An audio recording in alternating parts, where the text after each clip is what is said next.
마티스가 벌써 이미 요때는 포비즘이 완전히 있어가지고 색감, 그리고 1884년도에 쉐라가 나와가지고 만들어져 있던, 그리고 이제 여기에서 포비즘이 만들어지면서 색상의 단순화, 아주 대담한 어떤 색깔을 쓰고 어떤 컨트라스트 대비를 굉장히 강하게 들어갈 때 그들은 클래시즘이 계속 있는 거죠. 왜냐?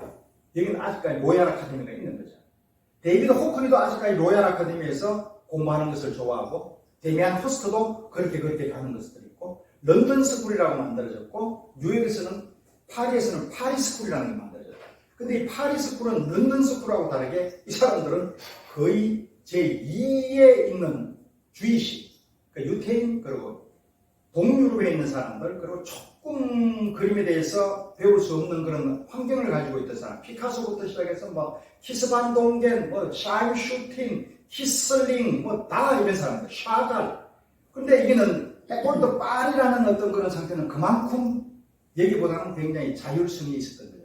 결국은 이게 프랑스 그림을 만들어냈던 장본인이라고 생각합니다. 근데 이 사람들이 전부 다 전쟁이 일어나고 난 뒤에 뉴욕으로 넘어갑니다. 뉴욕 스쿨이라고, 성난 사람들이라고 찍었습니다. 이 사람들은 누구냐? 마크 로스코부터 시작해서 아실 볼키, 그리고 잭슨 프로, 그리고 더 쿠닝, 그리고 바렌 뉴먼, 이런 사람들이 정철되어 있던 것은 이 사람들은 뉴욕에 있는 런던 스쿨 사람들하고 완전히 종류가 다른 인간들입니다. 왜냐? 이 사람들은 일단적으로 해외 외인 부대입니다. 자기의 동족성을 가지고 있는 사람들이 아니기 때문에 외인 부대가 뭉쳤으니까 무조건 뭉쳐야 된다. 그러니까 되게 단단한 결합력을 가지고 있죠. 두 번째, 나라에서 그때 1930년대 대공황이 오고 난 뒤에 문화 정책을, 뉴딜 정책에서 루즈벨트가 돈을 대줍니다.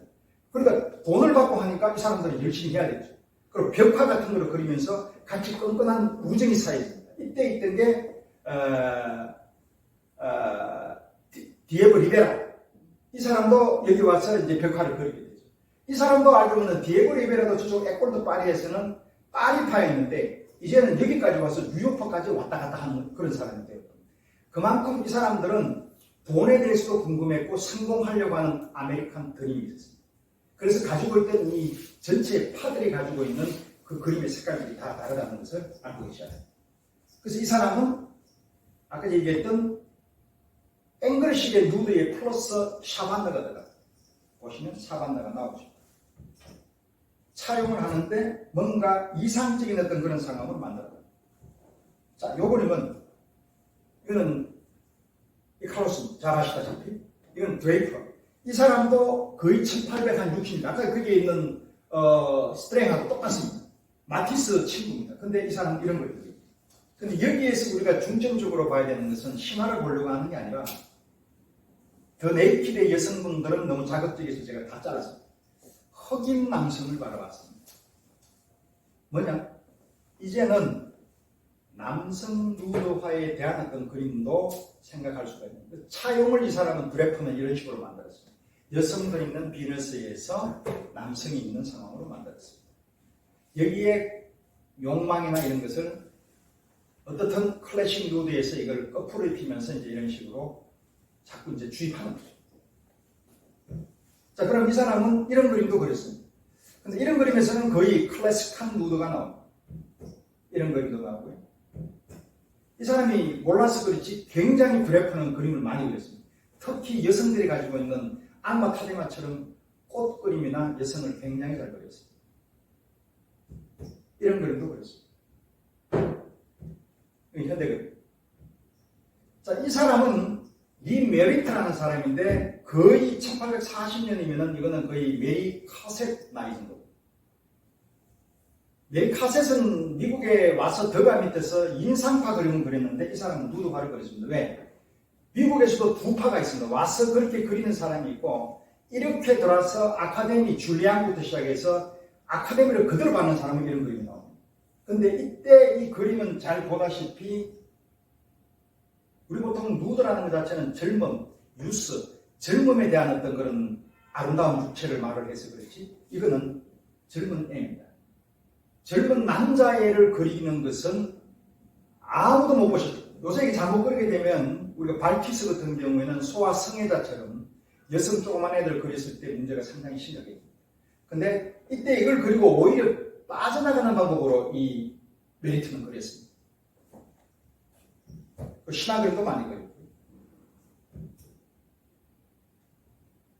자, 이 그림은 보통 우리 책에 나온 그림인데 이거는 제가 찾을 수가 없어서 책을 보고 제가 스케치를 했는데 이게 터너 그림입니다.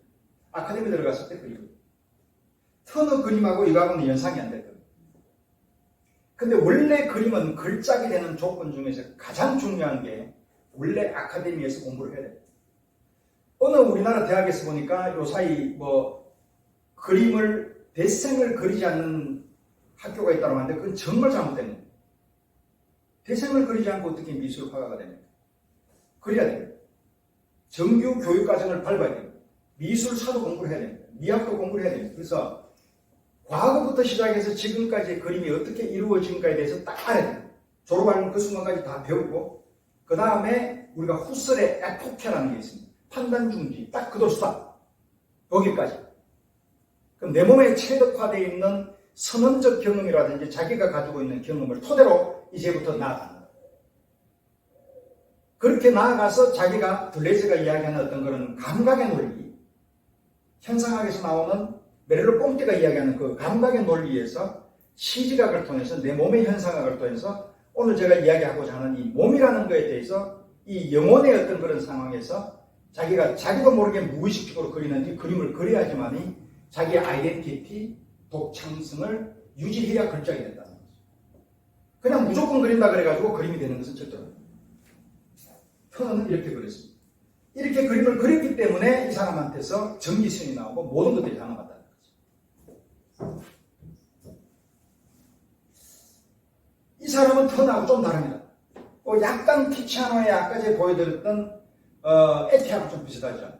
멀레디라는 사람. 이 사람은 런던의 앵글입니다.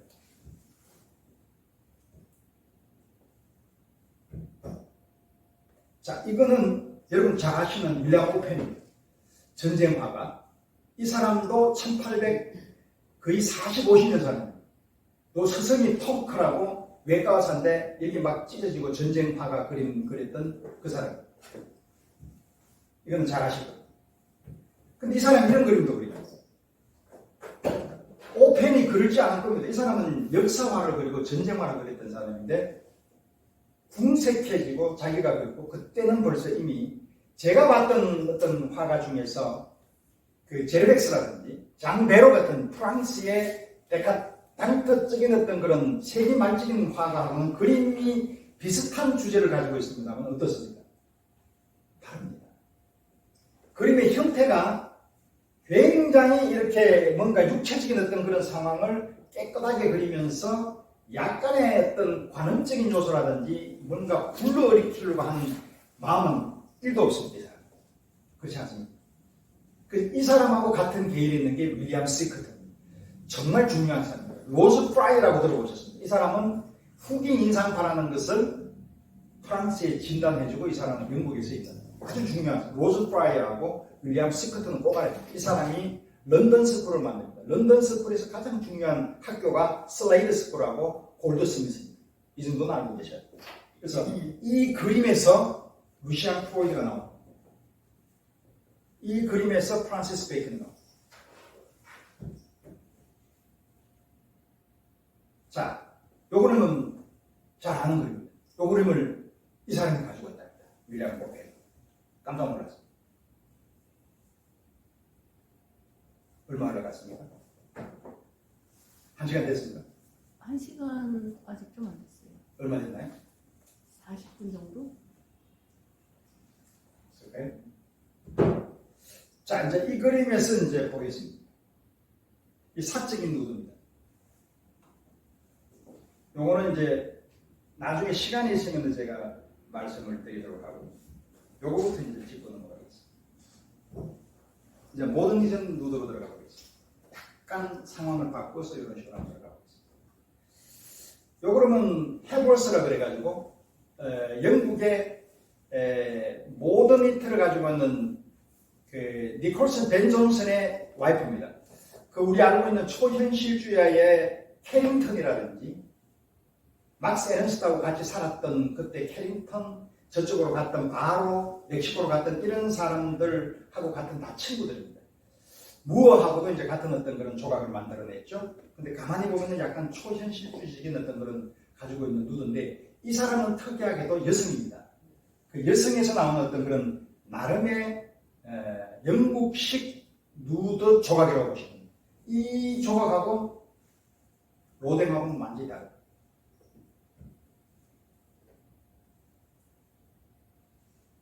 이걸 보면 대부분 다 앙리 마티스라고. 그쵸? 그쵸? 아닙니까? 저는 처음에 얼핏 봤을 때 앙리 마티스 같은데 마티스가 아니라고 알고 계시면 대단히 훌륭하십니다. 이건 앙리 마티스가 아닙니다. 그 블룸스베리 스쿨이라 그래가지고 바네사 벨 그리고 버지니아 울프, 덩칸 그란트 이 세 사람이 같이 이제 살았던 그 스튜디오 여기는 덩칸 그란트. 이 사람들은 아주 전형적인 비어슬리 아주 데카단트적인 어떤 그런 그 세계 말적인 어떤 그런 상황을 가지고 있으면서 굉장히 디자인하고 이런 쪽으로 많이 천재라고 우리가 알고 있잖아요. 이 덩칸 그란트는 아주 전형적인 영국에서 그나마 이 사람들이 가지고 있는 유림파 이런 사람들은 우리 알고 있잖아요. 유림파 같은 그림 같은 거. 이런 그림이 유행하던 시절에 이런 그림이 나왔다는 거죠.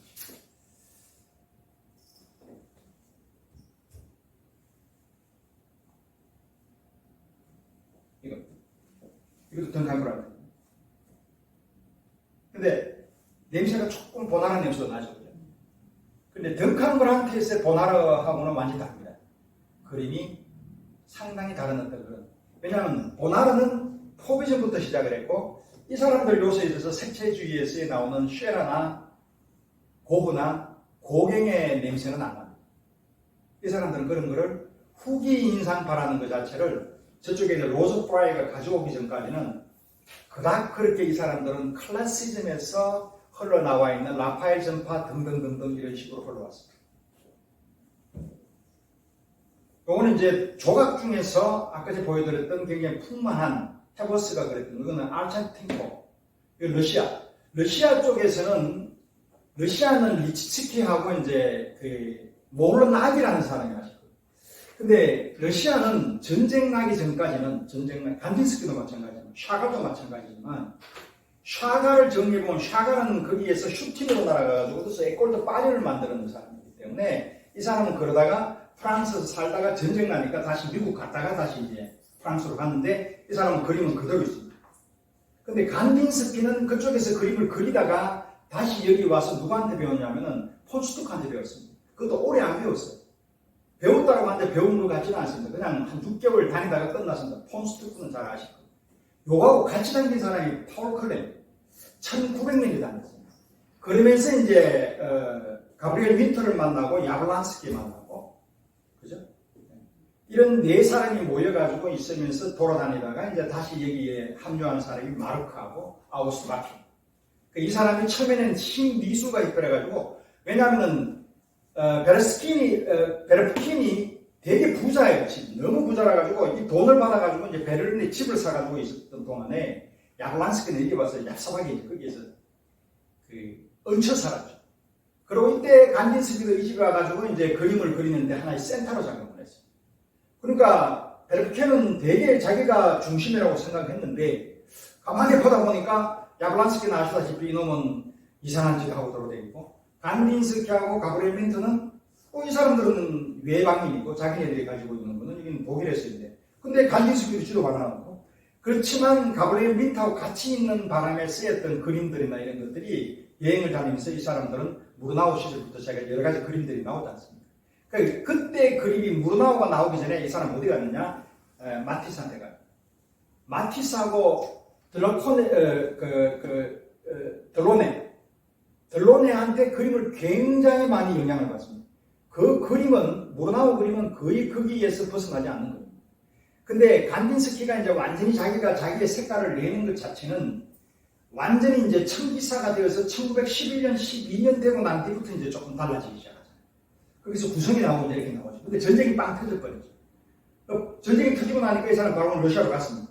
그때 이제 가브리민트하고 헤어졌죠.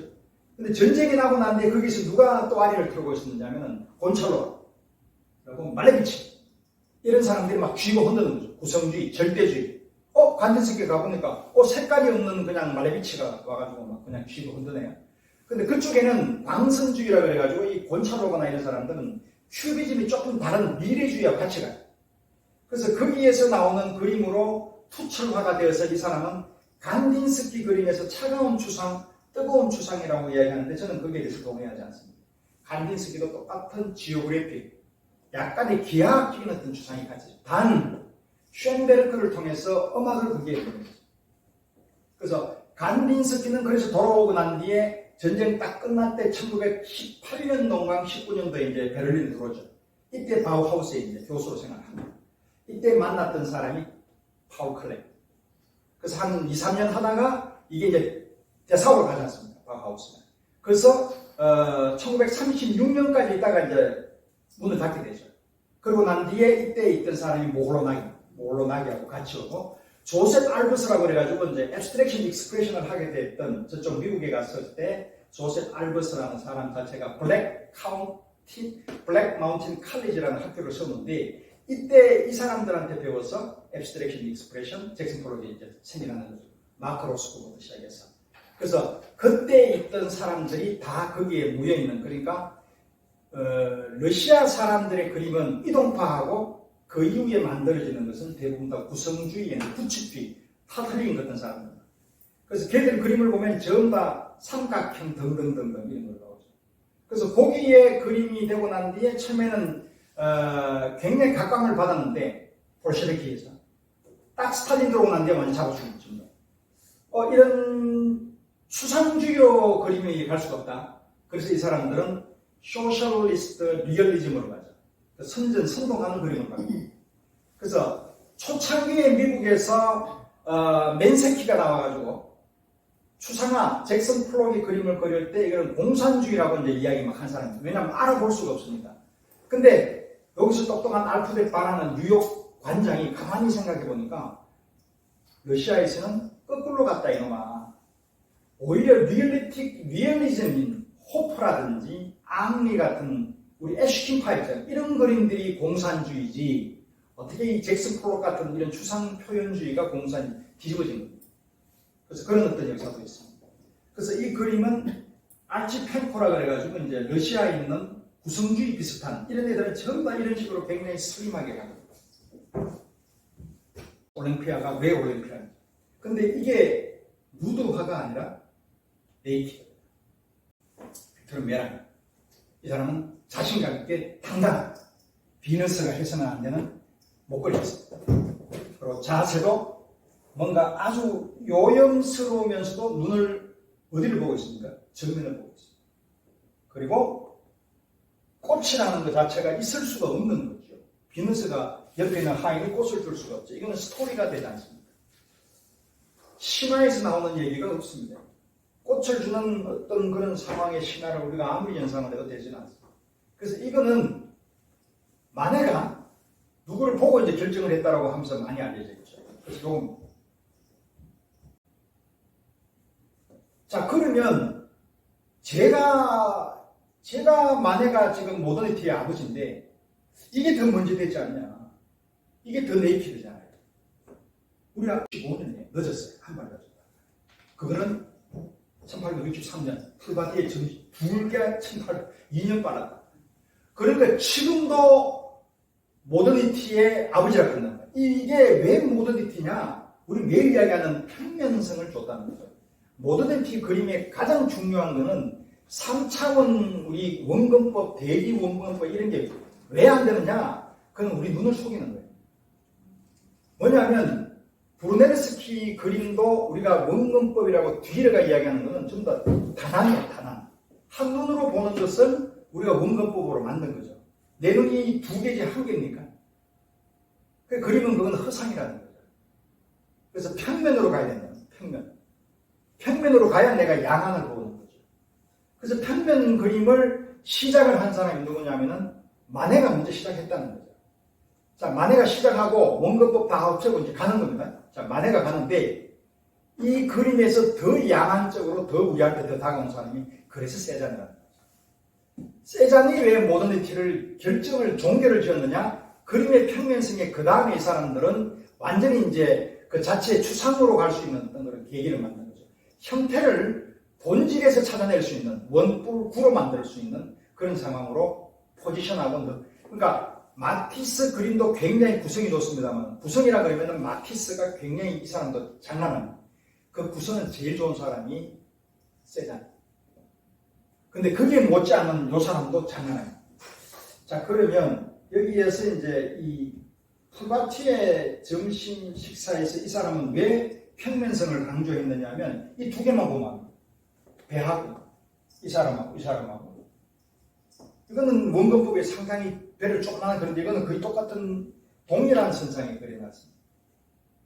그렇다는 자체는 우리가 평면적으로 그림을 봐야지 여기 있고 저기 있고 이렇게 막 띄워놓는 옛날의 르네상스식 이런 그림들은 아니라는 거죠. 그 모더니티하고는 조금 관계없습니다. 왜냐 그렇게 볼 것 같으면 사진기 찍는 그래서 이제 요 그림이 나왔는데 이 그림을 차용을 할 때 이 사람이 이 그림을 보게 돼요. 이건 아십니까? 이건 티치아노의 우르비노 비너스입니다. 근데 이 그림이 제가 알기로는 1934년도에서 35년에 그렸습니다. 티치아노가 1480년이니까 라파엘로가 그리다 한 50세 때 그림을 알고 있습니다. 근데